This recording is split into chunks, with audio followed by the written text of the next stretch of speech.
Hello Munchkins, welcome back to the channel.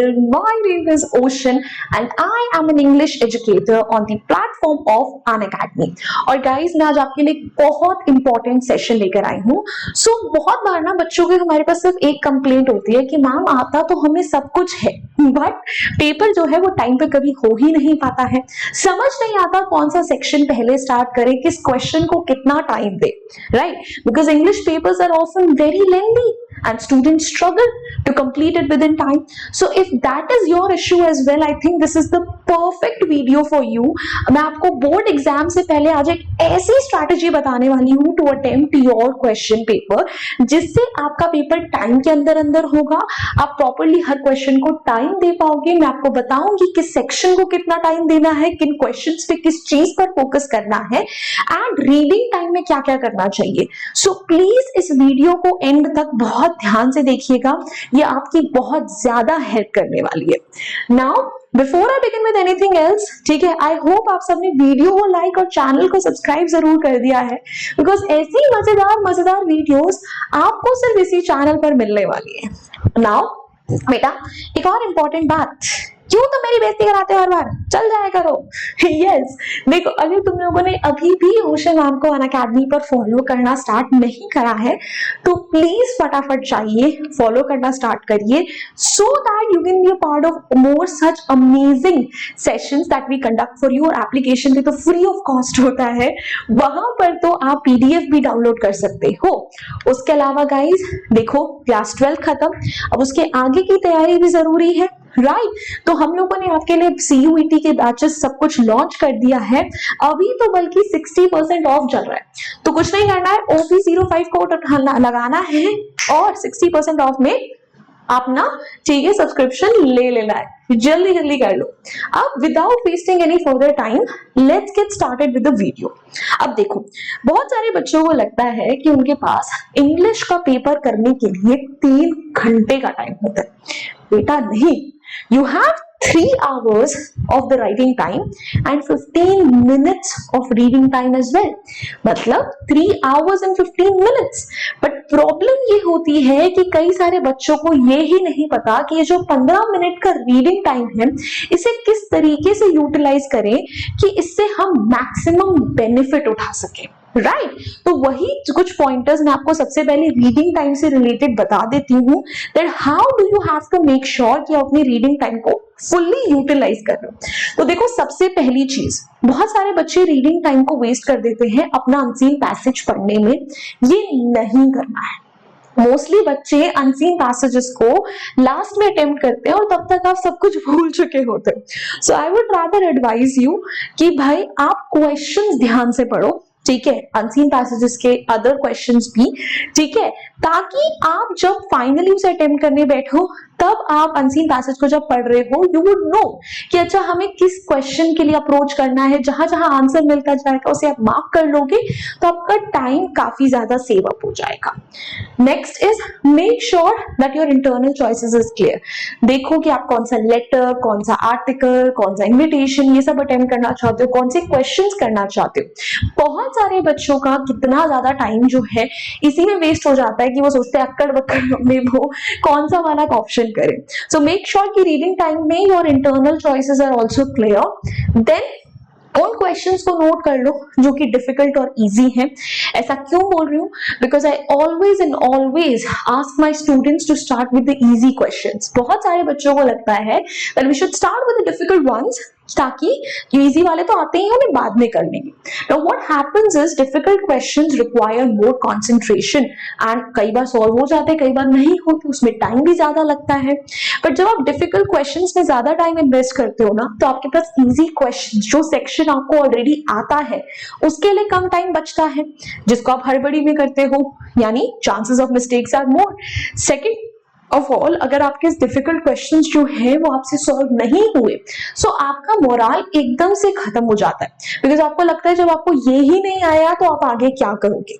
So always start with the easy questions, इससे आपका moral boost होगा and then come to the difficult questions later on, क्योंकि अब तुम्हें पता है कि हमने वो क्वेश्चंस या वो सेक्शंस तो कर लिए जो हमें अच्छे से आते हैं. अब जो जितना टाइम हमें बचा है वो हमें इन्हीं चीजों पर देना है. राइट, सो तुम फ्री होकर कर सकते हो। अब बात करते हैं कि भाई क्या करना और भी जरूरी है। ठीक है, जो आपके ये सेक्शंस हैं इनको कैसे कैसे डिवाइड करना है, किस सेक्शन में किस क्वेश्चन को कितना टाइम देना है। So overall you know that you have 3 sections. Reading section में 2 पैसेजेस आते हैं, एक 12 मार्क्स का, एक 10 मार्क्स का। राइटिंग सेक्शन जो है, ग्रामर तो होता ही नहीं, राइटिंग सेक्शन जो है वो 18 मार्क्स का आता है, जिसमें शॉर्ट और लॉन्ग दोनों राइटिंग टास्क हैं। फिर लिटरेचर सेक्शन में प्रोज और पोएट्री से शॉर्ट, लॉन्ग, एक्सट्रैक्ट हर टाइप का क्वेश्चन आता है, which is for a total of 40 marks. Right, now students हमेशा मुझसे पूछते हैं मैम कौन सी सेक्शन से हम स्टार्ट करें। तो बच्चों को मैं हमेशा ये बोलती हूँ that start with the section that you feel the most confident about. And in my personal opinion, I think literature is that one section that you are most familiarized with. You already know the chapters, you already know where the questions are from. So I think it would be beneficial for you if you start with this one because इसका सबसे ज्यादा weightage भी होता है। Then you can move on to the writing section.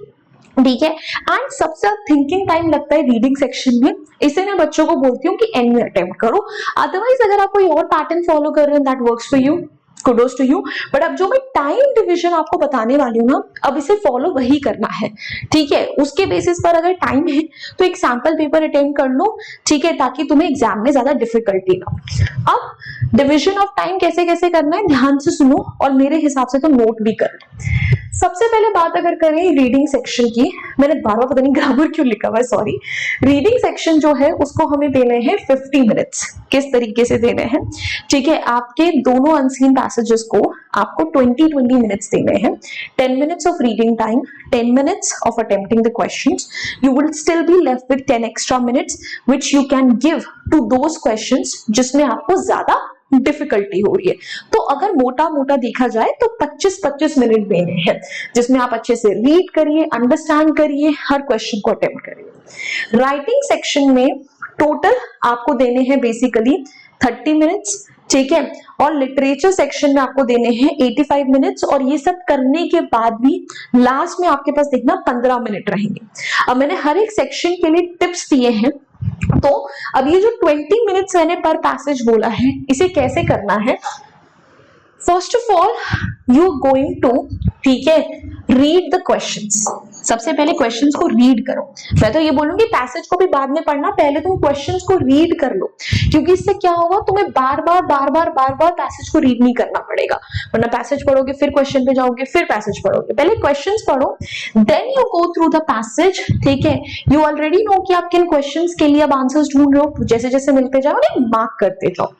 फिर जो answers है short लिखो, रेलेवेंट लिखो, सारी गाथा लिखने की जरूरत नहीं है। प्लीज वर्ड लिमिट ध्यान में देना, वर्ड लिमिट जो बच्चे क्रॉस करते हैं अक्सर उन्हीं का पेपर छूटता है, ठीक है। और इस सेक्शन में टाइम लिमिट पे फोकस करना बहुत जरूरी है। दिस इज वन सेक्शन जिसमें टाइम लिमिट कब पार हो जाता है बच्चों को पता ही नहीं चलता। So it's really really important that you focus कि आप कितना टाइम ले रहे हो। ऑलराइट, अब रीडिंग सेक्शन के बाद आती है, ठीक है, आपके राइटिंग सेक्शन की। राइटिंग सेक्शन को 30 मिनट्स कैसे देने हैं हमें। जो शॉर्ट राइटिंग टास्क है जिसमें आपका आ गया notice, invitation, 5 minutes for each of them is more than enough, ठीक है। हार्डली 50 वर्ड्स के अंदर अंदर लिखना होता है। जो आर्टिकल, रिपोर्ट और लेटर है जो भी आप करना चाहो उसमें आपको 10 मिनट देने हैं। कैसे देने हैं 10 मिनट, सबसे पहले लिखने से पहले अपने दिमाग में स्ट्रक्चर सेट कर लो, क्या इंट्रोडक्शन में लिखोगे, क्या बॉडी में, क्या कंक्लूजन में। फॉर्मल लैंग्वेज का इस्तेमाल करना होता है इनमें हमेशा, एंड मेक श्योर करो कि आप वर्ड लिमिट को क्रॉस ना करो, ठीक है। आई नो बहुत सारे बच्चों को ऐसा लगता है कि अगर वो वर्ड लिमिट क्रॉस नहीं करेंगे तो शायद उन्हें फुल मार्क्स नहीं मिलेंगे। ऐसा कुछ नहीं है। वर्ड लिमिट्स के अंदर अंदर अगर आपने रेलेवेंट चीज लिखी है आपको मिल जाएगी, आराम से आपको अच्छे खासे नंबर मिल जाएंगे। Don't you worry about it. Now moving on, literature section में हम 85 मिनट्स देंगे, जहां पे शॉर्ट आंसर्स को हम दे रहे हैं 5 मिनट्स। टोटल हमारे पास 7 शॉर्ट क्वेश्चंस होते हैं, 5 होते हैं हमारे पास उसमें से फ्लेमिंगो में से, 2 होते हैं विस्टास में से, ठीक है। तो 5 7 आर 35 मिनट्स तो हमारे यहीं पर चले गए। आंसर्स आपके कंसाइज होने चाहिए, प्रॉपर टेक्सचुअल रेफरेंसेस देने हैं, अपनी मर्जी से जो इन्फ्रेंस आ रहा है वो नहीं लिखना है, उसे बैकअप करना है, ठीक है। ज्यादा इलेबोरेट मत करो, पूरी समरी नहीं घुसानी है। फिर जो लॉन्ग क्वेश्चन आंसर है उनको आपको 10 से 12 मिनट देने हैं, which means total of let's say I think 20-25 minutes, ठीक है। उसके बीच में आपका काम बन जाएगा, which makes up for 60 minutes, 60 minute यहीं पर हो गए। तो जो भी आप लॉन्ग क्वेश्चन लिख रहे हो, अगेन उसका स्ट्रक्चर पहले से प्लान करके चलो कि इसमें क्या क्या लिखना है, प्रॉपर पैराग्राफ्स या पॉइंट्स में लिखो ताकि क्लैरिटी बनी रहे।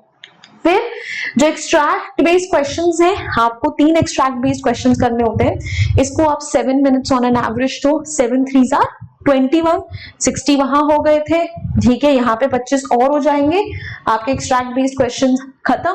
अगर ऑप्शंस आए हैं, एलिमिनेशन मेथड का इस्तेमाल करो, और जो आंसर देने हैं, ठीक है, वो एक्सट्रैक्ट के बेसिस पर देना है, चैप्टर या पोम के बेसिस पर नहीं। ये बहुत बच्चे गलती करते हैं, वो क्या करते हैं कि जो आंसर है वो पूरे चैप्टर या पोम के बेसिस पर दे देते हैं, but no, you have to answer only on the basis of the extract, keep in mind. उसके अलावा अब लास्ट बचते हैं रिवीजन के 15 मिनट। अब रिवीजन का टाइम निकालना बेटा बहुत ज्यादा जरूरी है।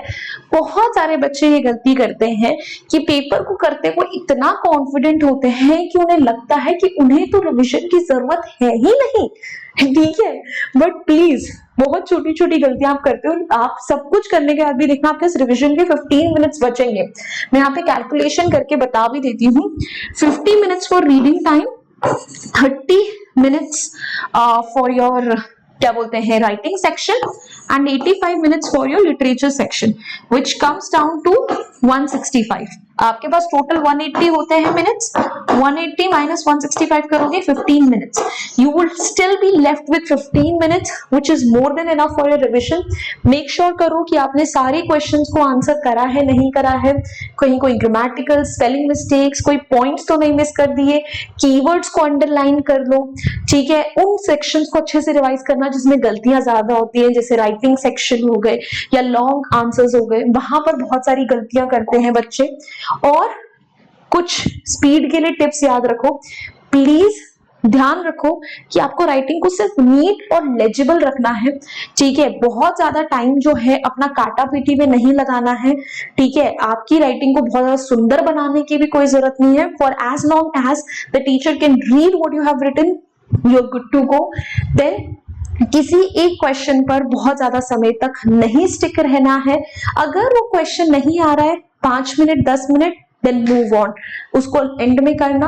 एंड जो क्वेश्चंस में तुम कॉन्फिडेंट हो, as I have told you, उनको प्रायोरिटाइज करो ताकि उसके मार्क्स तो ऑलरेडी पक्के हो जाए। सो भाई दैट्स ऑल, ठीक है। ये थी पूरी हमारी स्ट्रैटेजी, जिससे देखो हमने 3 घंटे के अंदर अंदर पूरा पेपर कर लिया। अब जो मैंने टिप आपको स्टार्टिंग में दी थी वही दोबारा दे रही हूँ कि प्लीज हो सके तो एक सैंपल पेपर अटेम्प्ट करके देखना, तुम्हें पता चल जाएगा, ठीक है, कि तुम्हारी स्पीड कहाँ लैग कर रही है, ठीक है, कैसे तुम्हें डिवाइड करने की जरूरत है। एंड एप्लीकेशन पे ओशन मैम को फॉलो कर लो ताकि तुम और अमेजिंग अमेजिंग क्लासेस का पार्ट बन सको। And if you enjoyed this video, you found it helpful, go ahead, hit the like button, share it with your friends. Do not forget to subscribe to our channel. I'll see you next time. Until then, bye bye, hasta la vista, फिर मिलेंगे पढ़ते पढ़ते। Bye guys.